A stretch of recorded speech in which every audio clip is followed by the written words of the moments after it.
척신과 도통. 대순진리회의 종지에 회원상생이 있다. 도전님께서 회원상생, 보은상생은 남에게 척을 짓지 말고 남을 잘 되게 하라는 진리이니 화합, 단결, 상부상조를 강조하고 그것을 실천토록 교화하라라고 말씀하셨다. 그러므로서도 이는 남에게 척을 짓지 않거나 원한을 사지 않는 기본적이고 소극적인 자세를 벗어나 남을 잘 되게 하여야 한다. 척을 짓는다는 것은 원을 푸는 것이라기보다는 오히려 원을 맺게 되므로 대순진리를 역행한다.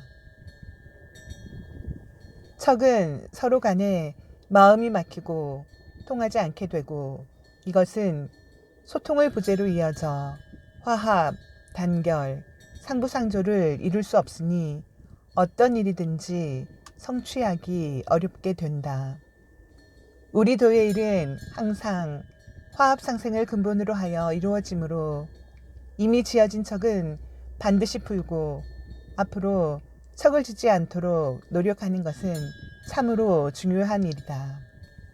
척을 푸는 일은 단지 현재의 척에만 한정되는 것이 아니라 지난 선천인류 역사에 쌓인 원한, 나아가서는 전우주의 원을 풀어 새로운 세계를 이루어가는 하나의 과정인 것이다.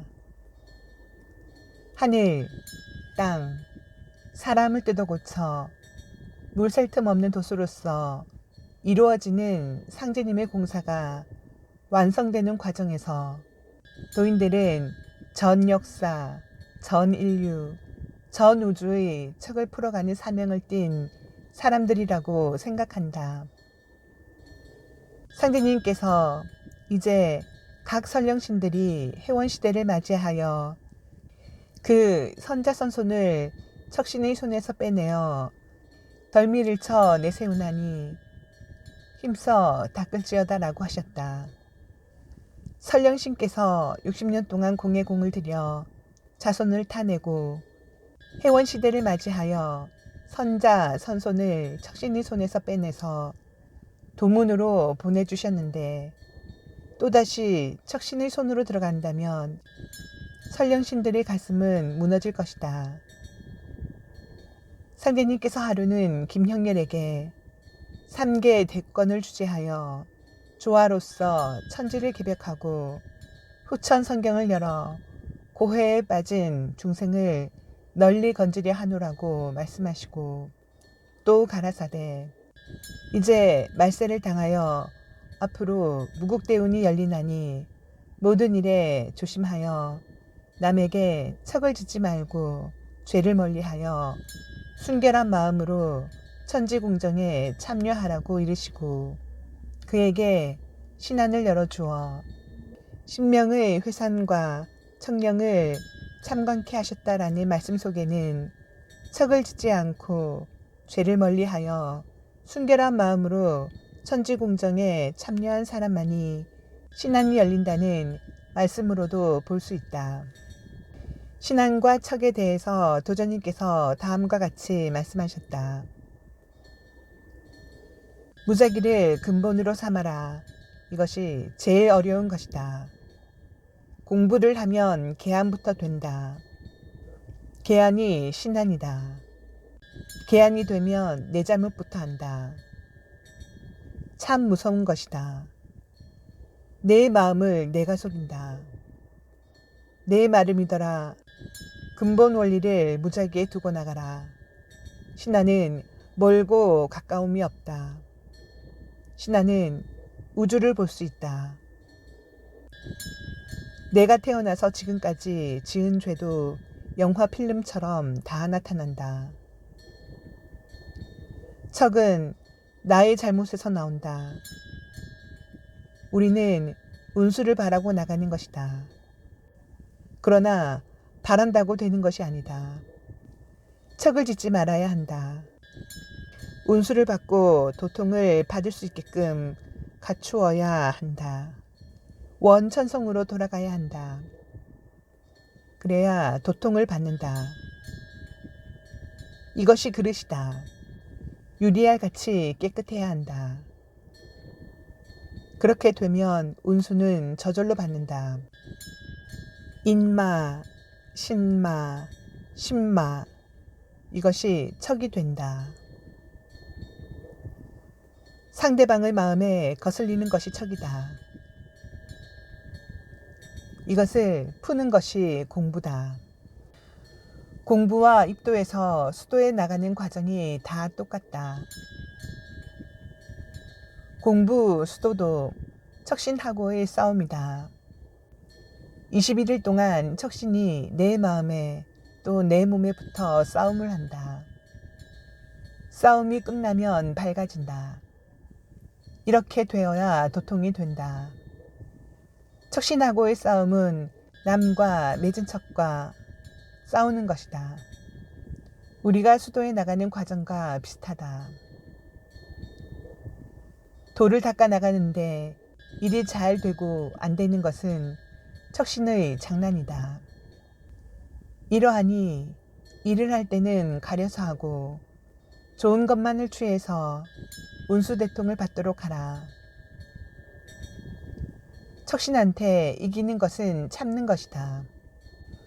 도전님께서 도통이 되기 전에 21일 동안 척신과의 싸움이 있고 척신하고의 싸움은 남과 맺은 척과 싸움이라고 말씀하셨다. 그럼 21일은 무엇을 말씀하시는 걸까? 그것은 아마도 상제님께서 나는 마음을 닦은 바에 따라 누구에게나 마음을 밝혀주리니 상제는 7일이요 중제는 14일이요 하제는 21일이면 각기 성도하리니 상등은 만사를 임의로 행하게 되고 중등은 용사에 제한이 있고 하등은 알기만 하고 용사를 뜻대로 못하므로 모든 일을 행하지 못하느니라 하셨도다 라고 하신 말씀에서 각기 성도하는 기간 중에 가장 오랜 시간이 걸리는 하제에 해당하는 21일이 아닐까 하는 추론이 가능하다. 수도 과정에 전혀 척이 없는 사람은 없을 것이고 자신이 알게 모르게 지은 척이 있을 것이다. 다만 척이 적은 사람은 7일 만에 척신과의 싸움을 끝내고 성도하여 상제가 되고 중제는 14일이 걸리고 하제는 21일 동안 척신이 내 마음이나 몸에 붙어 싸움을 하고 난 후에 개안이 되고 도통이 되는 것을 말씀하신 것이라 추론해 볼 수 있다. 해원상생은 원을 풀고 남을 잘 되게 하여 함께 잘 살고자 합니다. 세상을 살아가면서도 척을 짓지 말아야 하거늘 같은 도읍 안에 척을 지으면 수도의 본질을 잃어버린 사람이 된다. 척이 발생하는 원인 중에 하나는 내 경위만 옳고 남의 주장을 무시하는 데서 반발을 일으켜 서로 미워하다가 마침내 원한을 품어 척을 맺게 된다.